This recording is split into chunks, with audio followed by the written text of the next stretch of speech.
देख लो भाई, मैसेज ऐसे मैसेज ऐसे जो है ये वास्तविक संख्या वाला पहला चैप्टर है।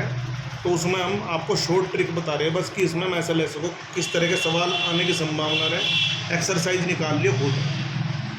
अभाज्य गुणनखंड का इसमें बड़ा रोल है। अभाज्य गुणनखंड, अभाज्य गुणनखंड क्या हो पहले तो वो समझो। अभाज्य संख्या क्या हो? अभाज्य संख्या वो संख्या हो जो सिर्फ अपने आप से कटती हो, जिसे या तो एक से कटती हो या अपने आप से कटती हो। जैसे अभाज्य संख्या की अगर हम बात करें तो अभाज्य संख्या हो जाएंगी आपकी एक, तो अभाज्य संख्या में क्या आएगी? एक नहीं, 2 3 5 7 11 13 17, इस तरीके से इनफाइनाइट, अनंत।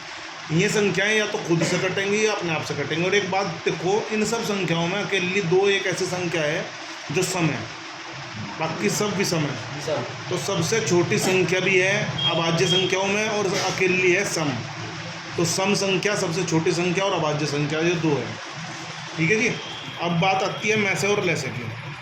अगर सपोज करो हमें 26 और 169 का मैसे निकालना, तो हम कैसे निकाल लेंगे? 2 से हमने भाग दी, 2 एकम 2, इसके अभाज्य गुणनखंड निकाल लेंगे हम। 2 एकम 2, 2 3 6, 13 एकम 13। और 169 हमें पता, हमने वर्ग याद कर रखे कि 13 का वर्ग है, तो 13 से काटेंगे तो 13 ही आएगा, और 13 एकम 13। तो 26 के हमने गुणनखंड लिख लिए 2 गुना 13, और 169 के टुकड़े लिख लिए 13 गुना 13। अब हमें निकालना मैसे। मैसे को इंग्लिश में हम कहते हैं HCF, हाईएस्ट कॉमन फैक्टर। तो मैसे जो कॉमन होगा, हाईएस्ट कॉमन फैक्टर, कॉमन है 13, तो मैसे आ गया। और अगर अब हमें कहते हैं कि लैसे निकाल लो, तो लैसे पहले जो कॉमन है वो लिखा जाएगा, फिर जो बच गया वो लिखा जाएगा 2 गुना 13। 13 और 13 की गुना करेंगे 169 गुना 2, 2 नहीं 18 8 का सिले की 1, 2 6 12 और 1 13, 2 एकम 2 और 1 3, तो 338 इसका लैसे आ जाएगा। और लैसे को इंग्लिश में कहा जाए LCM। अभाज्य गुणनखंड निकाल के हमने इसकी सहायता से ये इसके गुणनखंड करके हमने इसका मैसे निकाल लिया। एक क्वेश्चन और देख लो, 3 संख्याएं दे दी 26, 51 और 91, इनका मैसे पूछ लिया। 26 का मैसे निकाल लेंगे 13, 13 एकम 13, इसके अभाज्य गुणनखंड आएगा। 51 का अभाज्य गुणनखंड ये कटेगा 5 और 1 6 3 से, 3 एकम 3 बच गए 2, 3 7 21, 17 एकम 17, 91 ये कटेगा 7 से, 7 एकम 7 बच गया 2 21 और 7 या 21, तो 13 एकम 13। अब हमने पहले 26 के अभाज्य गुणनखंड लिख लिए 2 गुना 13, 51 के लिख लिए 3 गुना 17 और 91 के लिख लिए 7 गुना 13। अब एक बात बहुत ध्यान से समझो, अभी मैंने बताया था कि मैसे जो होगा HCF जो होगा वो कॉमन फैक्टर होगा। देखो 2 इसमें है, इसमें नहीं है, 13 यहाँ है, यहाँ नहीं है, यहाँ है, तीनों में कोई चीज़ ऐसी नहीं है जो कॉमन हो। तो जब कोई चीज़ कॉमन नहीं होती तो वहाँ एक होता है, क्योंकि आप ध्यान से देखो एक सम में है, एक तो सम में है गुना करके, और जहाँ कुछ नहीं होता वहाँ क्या हो? एक। जिसका कोई नहीं होता उसका कौन हो? अब उसका ऊपर वाला हो, जिसका कोई नहीं होता उसका ऊपर वाला। वैसे ऊपर वाला भी एक ही है, अलग अलग नाम दे रखे हमने उसे, लेकिन जहाँ कुछ नहीं होता वहाँ क्या हो? एक। कोई मैसे नहीं था तो इसका मैसे क्या आ जाएगा? एक। और लैसे अगर निकालना हो यहीं कहीं तो पहले ये देखेंगे 2 यहाँ है, यहाँ आ गया, 13 यहाँ है, यहाँ है, ये आ गया, यहाँ 3 है, यहाँ 17 है और यहाँ 7 है। इन सब की गुना करके जो आएगा वो इसका लैसे हो जाता है।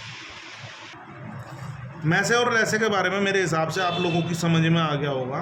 फिर भी मैं एक उदाहरण, अंतिम उदाहरण एक बार और समझा दूं कि अगर मैसे और लैसे पूछ लिया जाए तो कैसे बताया जाएगा। 72, 80 और 120 तुम्हारी किताब के ही प्रश्न है ये, ठीक है, NCERT के नहीं है, ये मास्टरमाइंड के हैं। अगर आप चाहो तो आप, मैं NCERT की किताब उठा के, वैसे NCERT का पोर्शन इसमें पीछे भी दे रखा, मैं उसमें निशान लगाऊंगा आज, मैं वाले सवाल भी करने। 72 का पहले अभाज्य गुणनखंड, 36 दूनी 72, 18 दूनी 36, 9 दूनी 18, 3 तिया 9, 3 एकम 3, 40 दूनी 80, 20 दूनी 40, 10 दूनी 20, 5 दूनी 10 और 5 एकम 60 दूनी 120, 30 दूनी 60, 15 दूनी 30, 5 तिया 15 और 5 एकम 5। उल्टा बोल रहा मैंने, है तो ऐसे 2 छिक 12 0, 2 तिया 6 0, 2 एकम 2, 2 पंजे 10, 3 पंजे 15 और 5 एकम 5। लेकिन मैंने तेजी में करने के चक्कर में उल्टा बोला, कभी उल्टा ही चल जाओ। 2 चौक 8 40, 2 दूनी 4 0, 2 एकम 2 0 उतार ली और 2 पंजे 10 और 5 एकम 5। 2 तिया 6 बच गया 1 12, 2 छिक 12, 2 एकम 2 बच गया 1 16, 2 अट्ठे 16, 2 नेम 18, 3 तिया 9, 3 एकम 3। वैसे भी लैसे निकालना हर किसी पर आता होगा, अगर किसी पर नहीं आता तो वो अलग से समझ लेना, ठीक है। अब हम पहले 72 के अभाज्य गुणनखंड लिखेंगे। 2 गुना 2 गुना 2 गुना 3 गुना 3। एक कच्ची पेंसिल लेकर आओ 80 के। 2 गुना 2 गुना 2 गुना 2 गुना 5, 120 के। 2 गुना 2 गुना 2 गुना 3 गुना 5। अब हमें भैया इसका मैसे बताना है। क्या बताना? मैसे। तो मैसे के लिए हम काम वही करेंगे जो मैं तुम्हें पीछे बताया अभी, कि हम कॉमन लेंगे उभयनिष्ठ, जो तीनों में हो। इस बात का ध्यान रखियो, जो तीनों में हो, 2 में नहीं, तीनों में। तो तीनों के लिए अब हम पहले देखो, क्योंकि जब यहाँ ज़्यादा घपला हो जा तो तुम एक पेंसिल अपने पास पेपर में रखियो, तुम आराम से टिक कर लियो, काट लियो उसे या टिक कर दियो। जैसे यहाँ 2 है, यहाँ भी 2 है, यहाँ भी 2 है, क्या आ गया? 2। यहाँ 2 है, यहाँ 2 है, यहाँ 2 है, क्या आ गया? 2। यहाँ 2 है, यहाँ 2 है, यहाँ 2 है, क्या आ गया? 2। अब चेक करो और कुछ भी है क्या? 3 यहाँ है, यहाँ है, यहाँ नहीं है। इसी तरह 5 यहाँ है, यहाँ नहीं है, तो और कुछ कॉमन नहीं है। तो जो HCF आवेगा, में से आवेगा, वो 2 दूनी 4 दूनी 8 आवेगा। लैसे हो LCM। LCM जो आवेगा, जो पहले कॉमन है वो उतार लिया, 8 कॉमन है क्योंकि है। इसके बाद देखो यहाँ 3 है और यहाँ भी है, 3 आ गया। यहाँ 5 है और यहाँ भी है, तो 5 आ गया। अब बच गया 3 और 2, तो इन्हें भी उतार लो और इनकी गुना करेंगे तो हमारा लैसे आ जाएगा। क्या? जैसे 5 दूनी 10, 10 तिया 30, 30 तिया 90, 90 अट्ठे 720। तो ये हमारा LCM आ गया। मैसे और लैसे निकालने का सबसे आसान तरीका यही है, यही तुम्हारी विधि है, इसी विधि से तुम पेपर में निकाल लोगे। मैं समझ रहा मैसे लैसे सबकी समझ में आ गया, लेकिन इसमें एक फॉर्मूला हो रहा है, उस पर भी ध्यान दो। पहली संख्या गुना दूसरी संख्या बराबर मैसे गुना लैसे, या फिर HCF गुना LCM। एक ही बात है, कोई बात नहीं। मैसे को HCF कहें, लैसे को LCM कहें। अब एक सवाल देख लो, क्या पता पेपर में इस तरह का सवाल आ जा कि 2 संख्याओं का मैसे और लैसे क्रम से 23 और 1449 है।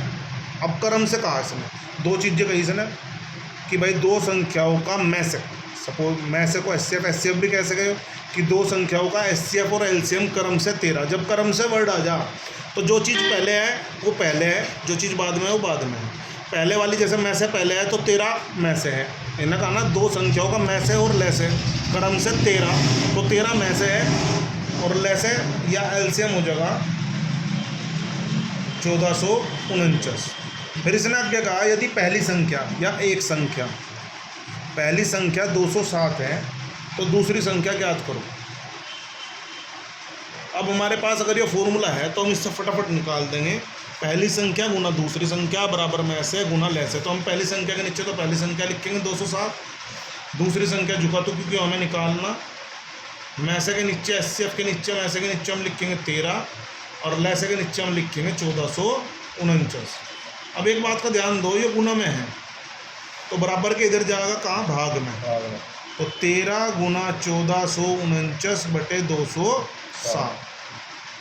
अब यो अगर 13 से काटोगे, 13 एकम 13 बच गया, 20 में से 13 गए 7, 77 बचा, तो यो 13 से तो कट नहीं रहा। अब देखो जरा, ये पूरा का पूरा जरूर कटेगा। 207 का ऐसी संख्या देखो जिसमें लास्ट में 29 देखो 7 7 49 और 7 दूनी 14। 207 से जब 1449 को काटेंगे तो 7 बार पूरा कट रहा, क्योंकि 7 49 और 7 दूनी 14 और 13 7 91। तो दूसरी संख्या क्या आ गई हमारी? 91 आ गई। ये हमारा निकालने का तरीका था इस सूत्र के द्वारा। इन चारों में से अगर एक चीज़ गायब है तो बाकी 3 की सहायता से हम वो चौथी चीज़ प्राप्त कर सकते हैं। इसका एक उदाहरण और समझ लो। जैसे सपोज करो इसने कहा A और 18, A तथा 18 का LCM 36 है और HCF 2 है। इसने कहा ए तथा 18 का एलसीएम 36 है, एचसीएफ 2 है, तो ए का मान बताओ। क्या कहा इसने?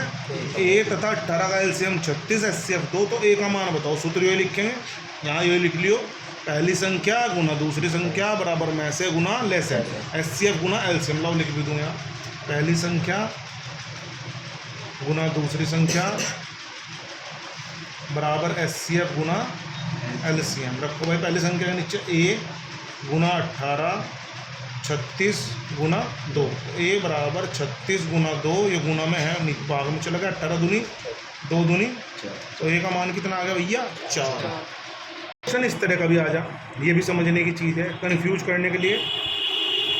क्वेश्चन नंबर समझ लो, यदि डी बराबर एचसीएफ 48 72, तब डी का मान ज्ञात करो। अब बच्चे पढ़े हैं इसे, ये बहुविकल्प में आ जा भाई क्वेश्चन इस तरह के 1 नंबर में, कि डी बराबर एचसीएफ 48 72, और मैं तुम्हें क्लियर कर दूं, जो ये पहला चैप्टर है इसमें से 5 नंबर का आवेगा। एक तो लेस एम ऐसे वाले सवाल आवेंगे, और एक सवाल आवेगा क्या रूट 3 परिमेय संख्या है, रूट 5 परिमेय संख्या है, या तो इस तरह का सवाल आवेगा, वो भी सिखाऊंगा मैं तुम्हें। तो डी बराबर एचसीएफ 48 72, तब डी बराबर क्या? तो हमें इसने कन्फ्यूज कर रहा है वो, इसने कहा डी है क्या, एचसीएफ है किसका? 48 और 72 का। तो सीधा सीधा 48 और 72 का एचसीएफ निकाल लो, डी का मान आ जाएगा। तो पहले 48 के गुणनखंड कर लो, फिर 72 के। 48 के करेंगे 2 दूनी 4, 2 चौका 8, 2 एकम 2, 2 दूनी 4, 2 छिक 12, 2 तिया 6, 3 एकम 3। 72 के करेंगे 2 तिया 6, 2 छिक 12, 2 एकम 2, 2 अट्ठे 16, 2 निम 18, 3 तिया 9, 3 एकम 3। तो यहाँ लिखेंगे 48 का गुणनखंड 2 गुना 2 गुना 2 गुना 2 गुना 3। यहाँ लिखेंगे 72 के 2 गुना 2 गुना 2 गुना 3 गुना 3। हमें बताना एचसीएफ यानी कि मैसेज। देखो कॉमन क्या है? 2 कॉमन है, फिर 2 कॉमन है, फिर 2 कॉमन है, और फिर 3 कॉमन है। तो इसका एचसीएफ आ जाएगा 2 दूनी 4 दूनी 8 तिया 24। और डी क्या है? एचसीएफ किसका? 48 का 72 का, और वो क्या आया हमारा? 24। तो डी बराबर क्या आ गया? 24। एचसीएफ क्या है तो एचसीएफ निकाल लो, एलसीएम क्या है तो एलसीएम निकाल लो। मेरे हिसाब से सभी की समझ में आ गए होंगे। ये सवाल करके देखने हैं, जो नहीं होने का पूछ लिया।